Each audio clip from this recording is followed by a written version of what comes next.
And ngayon nga, at least, ikaw na ulit makikita namin sa stage. Yeah. And maybe just very briefly, just to tell us your experience ulit and ano yung mga differences na nakita mo talaga sa pag-produce for real and then, you know, like being the artist, just to share with everybody else. Thank you. Producing concerts is not for the faint of heart. Ang ibig ko sabihin doon, nakaka-tense siya, di ba? May manonood ba? May bibili ba ng ticket? Do they trust you as a producer? And of course, you also, as a producer, want to please your artist, di ba? Kung anong gusto gawin ng artist mo, at kung ano yung direction ng director, kailangan mabalanse mo lahat yun.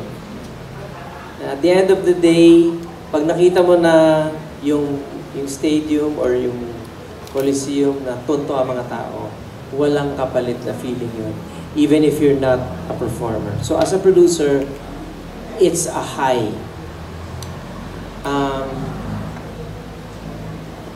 Itong Street Boys, I'm sobrang excited ko.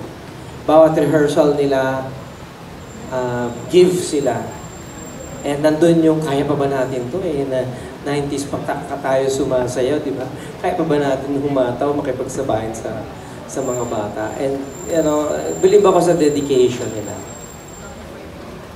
But, you know, sabi ko nga, from here on, puro Ogie na muna tayo. We'll concentrate muna on my concert. So, I'll start with this year, and the next year we'll be doing more concerts. So, walang kapalit yung performing and producing for your own concerts. Because mas tansyado eh. Mas alam mo, you know your market, you know who you're performing for, you know, alam mo na yung kiliti ng audience mo.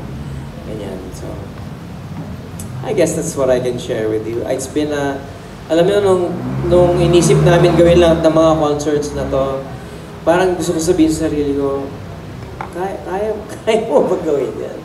Pero nagawa namin. You know, we were able to do it. We made money. And at the same time, we're able to make our artists happy. And the people happy. Diba? Dami yung mga manonood. So, yeah. Pero ako, Ogie, singit ko lang, Tessa. Ako, Ogie, honestly, ako, ang dami mong projects. We're very thankful sa'yo, lahat kami. Kasi hindi ko yung tipong kahit araw-araw ka na sa It's Showtime, you can promote your projects, bonggang show, social media nyo na ni Regine at saka ng mga kaibigan mo.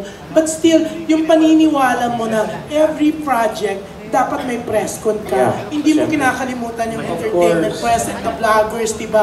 Kami, we're grateful to you na yung iba kasi, ang dami, diba? Hindi na nagpapapress con, hindi na masyado na sila, believe na sila, I can promote my own project sa pamamagitan ng social media namin. Pero kayo, ikaw, even Martin Rivera, kayo nila Pop, si Reg, diba sila Kakay, in fairness to them, hindi ko sila ako mismo hindi ko sinasabi kay Ogie, Ogie, magpa-press con tayo. Si Ogie po mismo ang nagsasabi sa akin, June, have a concert, mag-press con tayo. Di ba nakakatuwa yung ganon yung belief ni Ogie up to now sa entertainment press, sa mga vloggers siya. Kaya ako, Ogie, gusto kitang palakpakan, gusto ka namin palakpakan for that kasi isa ka sa talagang hindi nag-aalis yung kung ano na yung nakasanayan, di ba? Yan, palakpakan natin si Ogie, di ba?